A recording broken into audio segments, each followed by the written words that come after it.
বৌমা, আমি কয়েকদিনের জন্য তোমার ননদের বাড়ি যাচ্ছি। তুমি এইদিকে সবকিছু দেখে শুনে রাখিও। আর তোমার শ্বশুরকে একটু টাইম টাইম মতো খাবার দিও। আমি কয়দিন থেকেই চলে আসবো। আচ্ছা ঠিক আছে আম্মা, আপনি যান, কোনো সমস্যা নাই, আমি এইদিকে সব সামলাই নিব। আপনি নিশ্চিন্তে গিয়ে থাকেন কয়দিন। আপদ বিদায় হয়েছে। বাসায় থাকলে খালি এটা করো ওটা করো এটা করো ওটা করো, আমার মাথাটা নষ্ট করে দেয়। এখন একটু শান্তি মতো মোবাইল টিপবো, কয়দিন একটু শান্তি মতো থাকবো আরামে। আল্লাহ, 12টা বেজে গেছে, এখনো আমার রান্না হয় নাই। এখনই তো শ্বশুর মশাই চলে আসবে, আবার আমার জামাইও আসবে খাওয়ার জন্য। যাই আগে তাড়াতাড়ি আমি রান্না করি। ফ্রিজেও তো কিছু নাই, আমি একবার চেকও করে নেই ফ্রিজে কিছু আছে কিনা।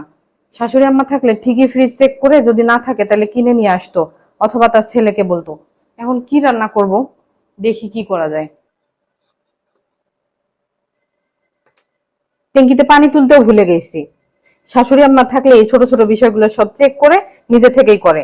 এখন আমি পানি তুলবো কখন, রান্না করব কখন, আমার মাথায় কাজ করতেছে না।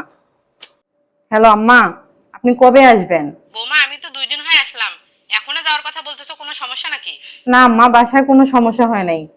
আসলে আমি ভাবতেছিলাম যে আপনি বাসায় না থাকলে আমি হয়তো বা ভালো থাকবো। আপনি আমাকে বাসায় এটা ওটা ছোট ছোট কাজ করতে বলেন, এটা ওটা বলেন, তখন আমার কাছে খুব বিরক্ত লাগতো। যে শাশুড়ি না থাকলেই মনে হয় আমি অনেক ভালো থাকবো, এটাই আমি সব সময় ভাবতাম।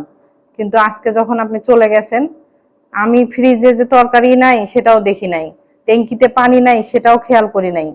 কিন্তু আপনি যখন বাসায় থাকেন এই ছোট ছোট বিষয়গুলো ঠিকই আপনি নিজে থেকে দেখে করেন।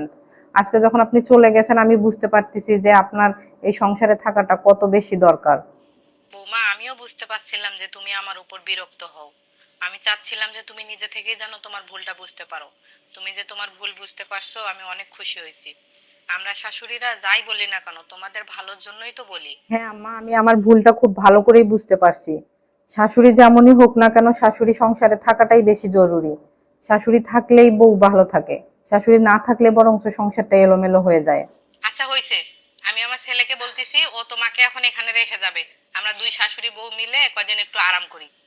আচ্ছা ঠিক আছে আম্মা, আমি তাহলে তাড়াতাড়ি রেডি হয়ে নেই, আপনি আপনার ছেলেকে বলেন। আচ্ছা, আল্লাহ হাফেজ।